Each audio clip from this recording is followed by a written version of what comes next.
ঈসা নবীর দাওয়াতটা আমরা বেশি দিই, অন্য কোনো নবীর আমরা দাওয়াত দিই না, আর আমরা তাকেই মানি।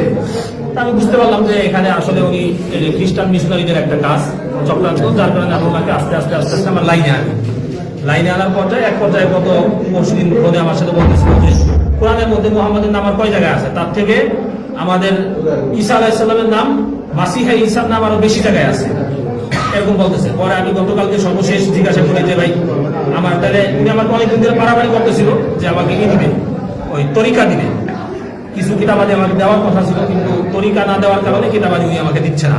বলছিল তরিকা যদি আপনি নেন তাহলে আপনি কিতাবগুলি আমাদের থেকে নিতে পারবেন, এছাড়া তরিকা না নিলে আপনি আমাদের কোনো কিতাব পাবেন না। বললাম যে তাহলে কি করতে পারবেন, আপনাকে আগে তরিকা নিতে হবে। তরিকা কিভাবে নিব? এই তরিকা নেওয়ার জন্যই আজকে আমার এখানে আসা। যাওয়ার কথা ছিল প্রথমে ফরিদপুর, কিন্তু আমি ফরিদপুর যখন যাচ্ছিলাম না তখন এখানে আসলাম। এখানে এসে আজকে আমাদের কার্যক্রম যেটা ছিল সেটা হচ্ছিল কি যে উনি আর আমি দুজন মিলে প্রোগ্রাম যেটা ছিল সেটা হচ্ছিল কি আমরা দুইজন একসাথে নদীতে নামবো, উনি আমার মাথার উপরে এইভাবে হাত দিবে, হাত দিয়ে বলবে যে আপনি কি মাসিহা ঈসাকে একমাত্র মুক্তিদাতা হিসেবে মেনে নিলেন এবং এই ধর্মের উপর কি আপনি থাকার জন্য প্রস্তুত? আমি তখন বলবো যে হ্যাঁ। বলার পরে আমার মাথা ধরে চাপ দিবে, আমি পানিতে ডুব দেবো, এরকম নাকি 3 বার চাপ ফ্ল্যাশটা একটু ভালো করে ধরেন। হ্যাঁ রেডি। আপনারা ফ্ল্যাশ ধরেন, আপনারা সবাই যদি মোবাইল ধরেন। এই গ্রামের নাম কি? ফরিদপুর না, ফরিদপুর সদরপুর ভাঙ্গা, ফরিদপুর ভাঙ্গা মাইজেল গ্রাম। হয়েছে কথা বললাম বন্ধ করেন, কেউ কথা বলবেন না। আমরা আসছি হচ্ছে ফরিদপুর মাইজেল ভাঙ্গা, না ভাঙ্গা মাইজেল গ্রাম, কালিয়া ইউনিয়ন। আচ্ছা আচ্ছা। এখন এখানে আমরা এসে পেয়েছি একজন ইমাম সাহেব হচ্ছে এখানে নামাজ পড়াইতেছে এবং একই সাথে তিনি একজন খ্রিস্টান এবং এই এলাকার ভিতরে খ্রিস্টানদের দাওয়াতি কাজ করে। তো এই শবে বরাতের দিনও উনি নামাজ পড়াইছে, মুনাজাত করছে এবং ইনার পিছনে যারা নামাজ পড়ছে এদের নামাজ, খ্রিস্টানের পিছনে তো নামাজ হয় না সাধারণত। আচ্ছা, এরপরে হচ্ছে আর একজন হচ্ছে মোটামুটি জেলা দায়িত্বে আছেন, উনি হচ্ছে জেলা দায়িত্বে আছেন খ্রিস্টানদের এই ফরিদপুরের। আচ্ছা, এখন সর্বশেষ যে ইমাম সাহেবকে দাওয়াত দিছে ওই ইমাম সাহেবের মাধ্যমে আমরা জানতে পারছি যে তিনারা খ্রিস্টান।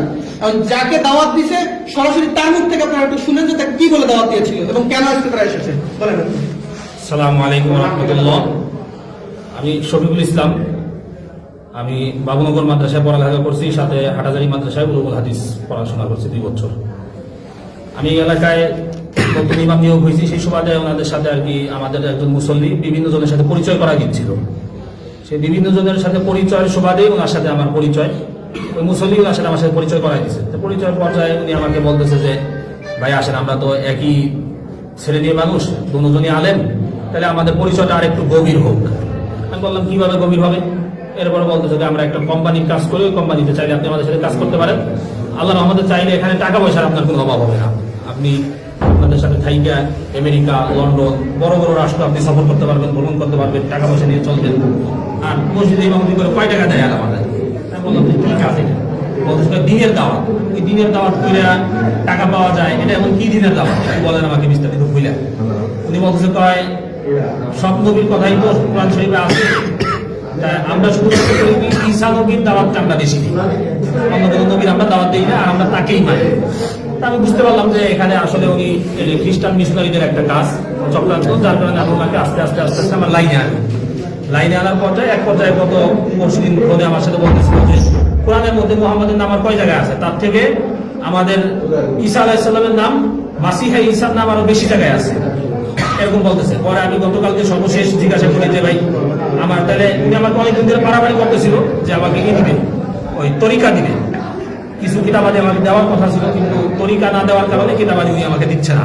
বলতেছিল তরিকা যদি আপনি নেন তাহলে আপনি কিতাবগুলি আমাদের থেকে নিতে পারবেন, এছাড়া তরিকা না নিলে আপনি আমাদের কোনো কিতাব পাবেন না। বললাম যে তাহলে কি করতে পারবেন, আপনাকে আগে তরিকা নিতে হবে। তরিকা কিভাবে নিব?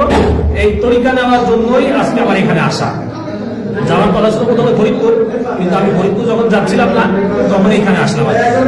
এখানে এসে আজকে আমাদের কার্যক্রম যেটা ছিল সেটা হচ্ছিল কি যে উনি আর আমি দুজন মিলে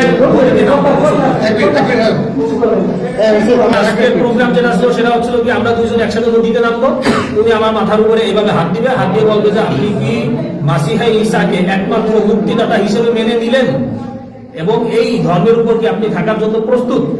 আমি তখন বলবো যে হ্যাঁ, বলার পরে আমার মাথা ধরে চাপ দিবে, আমি পানিতে ডুব দেবো, এরকম নাকি 3 বার করা হবে। এই বিষয়ে গতকালকে আমার সাথে কথা হয় ফোনে, এই ফোন রেকর্ডটাও আমার কাছে আছে, চাইলে আপনারা কেউ ডকুমেন্টস হিসেবে এটা শুনতেও পারেন। এই হিসাবে আজকে আমার এখানে আসা। ওনাদের গত 1 তারিখে ঢাকা একটা প্রোগ্রাম হওয়ার কথা ছিল, হয়েছেও সেটা। আমাকে উনি যেটা বলছে যে এখানে নাকি শত শত আলেম নাকি থাকে উপস্থিত, যারা বাংলাদেশের বিভিন্ন প্রান্তে মসজিদ মাদ্রাসার খেদমতে আছে। আমার সাথে ওনার সাথে ভিডিওতে কথা হয়েছে, ওইখানে উনি আমাকে পরিচয় করা দিচ্ছে একজন আলেম, যে সে নাকি মিশর আল আজহার বিশ্ববিদ্যালয় থেকে নাকি পড়ালেখা করে আসছে। উনি আমাকে যখন পরিচয় করা যায় তখন উনি এখান থেকে বলতেছে কাইফা হাল, আমিও এই দিক থেকে বললাম যে কাইফা হাল ইয়া আখি আলহামদুলিল্লাহ এরকম বললাম। এরপরে দেখুন আমার বাংলা বলতেছে, বুঝলাম যে উনি মিশর থেকে পড়ালেখা করে যদিও আসে নাকি সত্য না মিথ্যা আল্লাহ জানে, তবে উনি আর কি আরবি কিছু পারে। এইভাবে করে আর কি কথা বিষয়গুলো আগাচ্ছিল। পরে আমি আমাদের ভাইদের সাথে, আমাদের মোনাওয়ার ভাই, তারপরে ওই পাশে একটা মোনাওয়ার ভাই মাদ্রাসা আছে, মাদ্রাসার শিক্ষক উস্তাদ সবার সাথে আমি পরামর্শ করি বিষয়টা নিয়ে, যে ভাই কিভাবে কি করা যায়, কোনটা আমাকে বাকি দিক নির্দেশনা দেয়, যে আপনি এইভাবে করে আগান, তাহলে আশা করা যায় আমরা আমাদের বড় একটা গ্রুপকে ইমানের হেফাজত করতে পারবো। এই হচ্ছে আমাদের আজকের বিষয়। বাদ বাকি কথা নাই, আশা করি স্বীকার করবে, স্বীকার করতে হবে এই জন্যই কারণ ওনার সকল প্রকারের ডকুমেন্টস আমাদের কাছে অলরেডি আছে, আমার কাছে আছে। এই যে কিতাবগুলি দেখতেছেন, এই কিতাবগুলো উনি আমাকে আগে অনেকবার বলছে যে কিতাবগুলো আমার কাছে আছে, কিন্তু দিবে না কেন? তরিকা না দিলে নাকি কিতাব দিতে পারবে না। এই জন্য গতকাল আমি আসছিলাম ওনার মসজিদে, আইসা আমি মসজিদ থেকে ওনার কিতাবগুলো উনি আমাকে দেখায় নাই, কিন্তু আমি সিস্টেম করে আমি দেখছি কিতাবগুলো, আমি দেখে গেছি। এই কিতাব আর তরিকা এই দুটো নেওয়ার জন্য আজকে মূলত এখানে আসা। তো আমি আপনাদের কাছে আবেদন করবো যে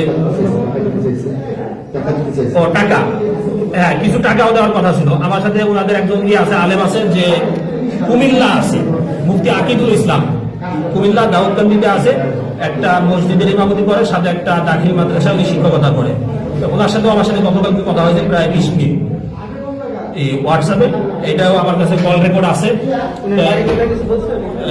উনি আমাকে আগে বলছিল গোপালগঞ্জ, কিন্তু উনি তো মাত্র স্বীকার গেল যে আকিদুল্লাহ বাংলা কি বাগেরহাট, এরকম আমাকে বলছিল গোপালগঞ্জ, কিন্তু মাইক দেওয়ার ভয়ে হয়তো উনি ই করছে, এখন হয়তো সত্যটা বলতেছে, তাহলে আগে সত্যটা বলছে, এটা বলছে আকিদুল নাকি এই মাসে 10 জন মুসলমানকে খ্রিস্টান করে ওইখানে নিয়ে আসছে। উনি বলছেন আমাকে যে আকিদুল একজন ইমাম সাহেব, সে 10 জন খ্রিস্টানকে নাকি মুসলমান যারা খ্রিস্টান হয়েছে গত এই একটা ঈদের সেমিনারে উনি নিয়ে আসছে। সেমিনারে আমার যাওয়ার কথা ছিল, কিভাবে যাইতে হবে, কিভাবে সবাই থেকে ইমাম, হ্যাঁ সেও একজন দাউদের একজন ইমাম, তারা ইমাম কিনা এই ব্যাপারে আমি এটা জিজ্ঞাসা করি না, এটা কি বলেন তারা কি বলেন বাকি সবাই আচ্ছা আচ্ছা। এখন হলো এই ভদ্রলোক হলো খ্রিস্টান হয়েছে, এবং ইনি শুধু খ্রিস্টান না, ইনার তো আসলে এক পা অলরেডি কবরে চলেই গেছে। তো ইনি এখন এই গ্রামে দাওয়াতি কাজ করেন, এই মসজিদের ইমাম সাহেব, এবং এই অঞ্চলে উনি খ্রিস্টানদের দাওয়াতি কাজ করেন। এখন আপনার নাম হলো, আপনার নামটা বলেন। হাবিবুল্লাহ বাহারি। একটু জোরে বলেন। আচ্ছা, প্রথমে পরিচয় দিয়েছিলেন কি? মাওলানা মুফতি হাবিবুল্লাহ বাহারি। পরিচয় উনি প্রথমে দিছে, ওনার নাম হচ্ছে মাওলানা মুফতি হাবিবুল্লাহ বাহারি। এরপরে বলছে উনি ফাজিল শেষ করছে কোনিয়ালিয়া থেকে দিগনগর থেকে ফাজিল শেষ করছে, আবার মাওলানা মুফতি শেষ করছে। পরবর্তীতে কিছু সময় পরে আবার স্বীকার করছে না মাওলানা মুফতি হয় নাই। তারপরে এই মাওলানা মুফতির টাইটেল পরিচয় ব্যবহার করে সাধারণ মুসলমানদেরকে ধোঁকা দিচ্ছে যে আমি একজন মাওলানা মুফতি সাহেব যদি খ্রিস্টান হই, তোমাদের খ্রিস্টান হতে সমস্যা কি, বা ইসাই তরিকা গ্রহণ করতে সমস্যা কি? আচ্ছা, এখন আপনার গ্রামের বাড়ি হলো কোথায়? মানিহার গ্রাম, থানা জেলা গোপালগঞ্জ, থানা গোপালগঞ্জ, মানিহার গ্রাম। আচ্ছা, আপনার ছেলে সন্তান কয়জন? আচ্ছা, আপনি এ পর্যন্ত দাওয়াত দিয়ে আকিদুল্লাহ খ্রিস্টান বানাইছেন? আচ্ছা, শুধু আকিদুল্লাহ, আর তারপর আর কাউকে দাওয়াত দিয়েছেন? আর এটাকে দাওয়াত দিয়েছেন? কিন্তু আপনি আমাকে বলছেন যে আপনার অধীনে অলরেডি 5 জন খ্রিস্টান আছে, ওনার অধীনে আরো 5 জন খ্রিস্টান আছে। উনি বলছে এই রেকর্ড আছে আমাদের কাছে, উনি বলছেন মিথ্যা কথা। তো ওনার এই কথাগুলো আমাদের বের করতে অনেক কষ্ট হয়েছে, জানি না আরো কি পরিমাণ মিথ্যা কথা বা কি পরিমাণ রহস্য ওনার ভিতরে রয়ে গিয়েছে। এরপর আছে ইনি হচ্ছে ইনার গুরু, এবং ইনি হচ্ছে ফরিদপুর জেলার দায়িত্বশীল হচ্ছে এই ভদ্রলোক। উপর দিক ক্যামেরার দিকে দেখান। আচ্ছা, আপনার নাম হচ্ছে কি? মাওলানা মুফতি সরোয়ার। জোরে বলেন, জোরে বলেন। মাওলানা মুফতি সরোয়ার। আচ্ছা, মাওলানা মুফতি সরোয়ার। আপনার গ্রাম? আমার গ্রাম বাঁশবাড়িয়া জঞ্জনিয়া টঙ্গিপাড়া থানা দুইজনই কি বাংলাদেশের মানুষ? আচ্ছা আচ্ছা, এখন আপনারা দুজনেই হচ্ছে এখন রাইট নাও খ্রিস্টান, তাই তো? আচ্ছা, আপনি হচ্ছেন একজন বক্তা একই সাথে, তাই না? আপনি বলছিলেন উনি মোটামুটি অত্র অঞ্চলের মোটামুটি একজন জনপ্রিয় বক্তা এবং একই সাথে খ্রিস্টান ধর্ম প্রচারক। এবং ওনার কাছ থেকে কতজন এবং ওই জিনিসটা কি বলছিল আপনাকে? এই ব্যাপারে আমি আচ্ছা, উনি দাওয়াত দিয়েছিল। তবে আচ্ছা, আমি জিজ্ঞাসা করছি যে আপনি কতদিন ধরে এখানে আসছেন, এই ধর্মে দীক্ষিত হয়েছেন? উনি বলছেন যে 1 বছর। 1 বছর। তা আমি জিজ্ঞাসা করছি আপনি কার থেকে হয়েছেন?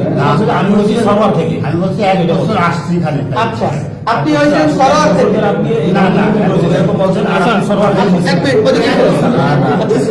আপনি রাইট, এদিকে থেকে আপনাকে খ্রিস্টান বানাইছে কে? এক কথার উত্তর দিবেন। আকিদুল বানাইছে। আর আপনি তো আকিদুল খ্রিস্টান বানাইছেন, আপনি স্বীকার করেছেন। তাহলে আপনি তো এক কথায় 4 রকমের কথা বলতেছেন। আপনারা সরাসরি খ্রিস্টান কে বানাইছে আপনি বলছেন প্রথম মিলার কথা। ইনি হচ্ছে এটার প্রধান। আমি সত্যি কথা বলি। আপনি না আপনাকে খ্রিস্টানের দাওয়াত দিছে উনি। একটা কথা বলবেন। উনি দেশে চুপ, আর কোনো কথা হবে না। উনি আপনাকে দিছে। তাহলে আপনি বলছেন যে এই পর্যন্ত আপনি কাউকে দাওয়াত দেন নাই। এক, তারপরে হলো যে আপনি হচ্ছে নিজে খ্রিস্টান হয়েছেন। এরপরে আপনি বলছেন, আপনার ভয়েসে বলছে যে উনি মানে অনেক টাকা পায়, হ্যাঁ, যার কারণে ওই টাকা নিয়ে উনি ফ্ল্যাট নিয়ে ঢাকায় থাকে। একজন ইমাম সাহেবের পক্ষে তো ঢাকায় ফ্ল্যাট নিয়ে 2-3টা ফ্ল্যাট নিয়ে থাকা কি সম্ভব? বলেন। তার মানে উনার মাধ্যমে হাজার হাজার মানুষ খ্রিস্টান হওয়া সম্ভব, কারণ উনি একটা কমিউনিটির লিডার, এই যে ইনি, এবং উনার টাইটেল হলো উনি মাওলানা মুফতি। এগুলো হলো প্রতারণা। হ্যাঁ, এবার গত মাসে 1 লাখ টাকা কামাইছে, তাই না? তাই বলছে ভিডিও আছে। আচ্ছা, আর আপনি এক মিনিট, আপনি ওনাকে দাওয়াত দিয়েছেন, স্ট্রেট ফরওয়ার্ড করে বলবেন, ওনাকে দাওয়াত দিয়েছেন। চুপ, দাওয়াত দিয়েছেন। ওকে, আপনি বলছেন যে আপনি করে দাওয়াত দেন নাই। এই একজন পাওয়া গেল আপনাদের খ্রিস্টান, ওই একজন পাওয়া গেল উনি ওনাকে দাওয়াত দিয়েছেন। আচ্ছা, এই হলো আমাদের অবস্থা। আর এইরকম অবস্থায় সারা বাংলাদেশে এইরকম অসংখ্য মানুষ পাওয়া যাচ্ছে যারা এই ধরনের প্রতারণা আমাদের মুসলমান কমিউনিটির সাথে করতেছে। ওনারা দুজনে খ্রিস্টান, অথচ ওনারা টুপি দাঁড়িয়ে এখনো ওনাদের লিপস্টিক আছে। তার মানে এটা হলো মূলত আমাদের সাথে প্রতারণা, সাধারণ মুসলমানদের সাথে প্রতারণা। এইভাবে এই দেশটাকে তিলে তিলে এই খ্রিস্টানরা দখল করে ফেলতেছে। আমাদের বান্দরবন, খাগড়াছড়ি, এই সমস্ত জায়গাগুলো আমাদের দিনাজপুর সবচেয়ে একই অবস্থা হয়। তো এই জন্য এই যে আপনাদের কোনো তথ্য আছে এদের ব্যাপারে? শেষ করে দেবো। আচ্ছা, যাই হোক, এই হলো অবস্থা আমাদের। তো আমরা আমাদেরকে পাইছি, এই হলো কিতাব। এই কিতাবের মাধ্যমে, এই কিতাবের নাম দিচ্ছে কিতাবুল মুকাদ্দাস, অথচ এই কিতাবের নাম হিন্দুদের মানে খ্রিস্টানদের ধর্মগ্রন্থের নাম হচ্ছে বাইবেল। কি নাম? ওদের নাম হলো বাইবেল। এরা মুসলমানদেরকে প্রতারণা করার জন্য এই যে হচ্ছে ওনাদের মূল ইসার নাম হচ্ছে এ translation of the Holi Bible, অর্থাৎ এটা ট্রান্সলেশন অনুবাদ করা হয়েছে হোলি বাইবেল থেকে, অর্থাৎ পবিত্র বাইবেল থেকে। তো অনুবাদ করা হলে এটা কিতাবুল মুকাদ্দাস ছিল কিভাবে? একই সাথে এই যে মনোগ্রামটা, এটা আমরা কোরআন শরীফে ব্যবহার করি না? তো এইটা ব্যবহার করছে সাধারণ মানুষ, যদি মনে করে এটাও কোরআন শরীফের মতো। হ্যাঁ, এইভাবে এই দেশের মানুষদেরকে প্রতারণা করতেছে। এরকম শত শত বই ওনারা করছে। যাই হোক, এই ছিল আমাদের আজকের বিষয়বস্তু। আসসালামু আলাইকুম ওয়া রাহমাতুল্লাহ। ওই যে হুজুরের একটু স্বীকারোক্তি। আচ্ছা, আমরা দেখেন আলেম সমাজ বেইজ্জতি করা আমাদের উদ্দেশ্য ছিল না। বেইজ্জতি করা কি ছিল না? একজন মানুষ আমার ঘরে কিতাবুল মুকাদ্দাস আছে, বাইবেল আছে, আমি যেহেতু দাওয়াতের কাজ করে আমি পড়াশোনা করি, এই জন্য কেউ তোমাকে খ্রিস্টান বলতে পারে না। এই জন্য মূলত আমরা আসছিলাম কি, কিন্তু যেহেতু তরিকাবন্দি দেয়, যে তরিকাবন্দি দেয় তার ব্যাপারে আসলে খ্রিস্টান না এ কথা বলা যায় না। যে তরিকাবন্দি দেয় সে কি খ্রিস্টান। যে আমার কথা বোঝেন, আপনি মুসলমান না হলে তারা কিন্তু খতম করে মুসলমান করাতে পারবেন না, আর একজনের কালিমা পড়ে মুসলমান করাতে পারবেন না, এটা কি না? সম্ভব না। আমরা মূলত এই কথাগুলো বলি এজন্য একটু চাপ সৃষ্টি করি যে আসলে বিষয়টা কি। আমরা ওনাদের কাছে একটু চাপাচাপি করছি যাতে যে আমাদের ভাই দিন শেষে তারা সবাই আগে মা সন্তান, আর মুসলমান ইমানদার হলে কোনো কথা নেই। মোবাইল করে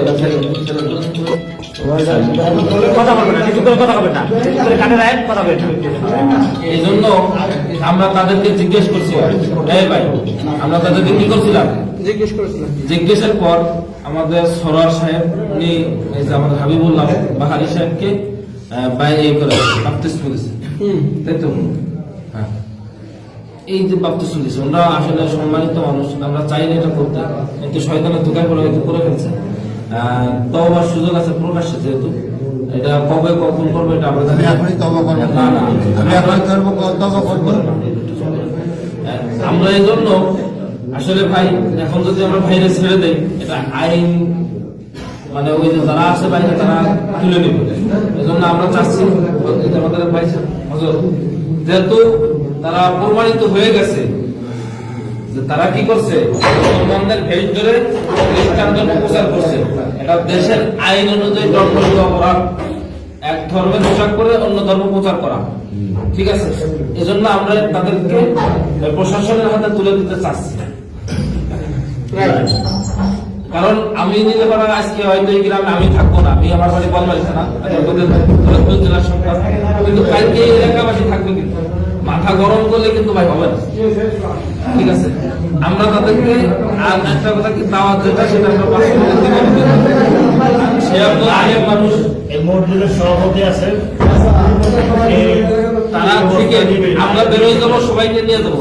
আপনারা যে কোনো ভাবে স্থানীয় যারা আছেন তারা কি করবেন, মানে আপনার আমরা চলে গেলে তো হবে না। মাঝখানে একটু বলি, উনি যেখানে বর্তমানে আছে ওখানে অলরেডি কিছু আমি লোক পাঠাই দিয়েছি নগরবন্ধার এই 4-5 এলাকার ভিতরে ওনার মাদ্রাসায় যেতেছে। এই বিষয়ে আমরা কি করতে পারি? ওই বিষয়ে যদি উনি ফিরে আসে বা ওই এলাকায় কাউকে দাওয়াত দিছে কিনা, আসলে তো এগুলো কাজ লং টাইম না করা লং টাইম, ওই মাদ্রাসার শিক্ষকরা খ্রিস্টান হওয়ার সম্ভাবনা আরো খুব বেশি। এগুলো নিও না। শিক্ষক খ্রিস্টান হওয়ার সম্ভাবনা প্রধান বেশি। শিক্ষক তার মত অনুযায়ী মানুষকে নেয়। হ্যাঁ, আমাদের কালিয়াতে এরকম ঘটনা পাওয়া গেছে যে মাদ্রাসাটা পরিচালনা হচ্ছে খ্রিস্টানদের টাকায়। না, সুতরাং খুব সম্ভাবনা আছে ওনার মাদ্রাসার পুরো সিস্টেমটা। এই ওনাকে পানি দেন তো একটু। এখন বিষয় হলো যে ওনার মাদ্রাসায় আমরা যেতে পারি, এটা একটা হতে পারে। আর আরেকটা বিষয় হলো সভাপতিকে মাদ্রাসা আমি একটু বলি, সভাপতিকে আমার ভিডিওটা বন্ধ এখন। সভাপতি আপনি না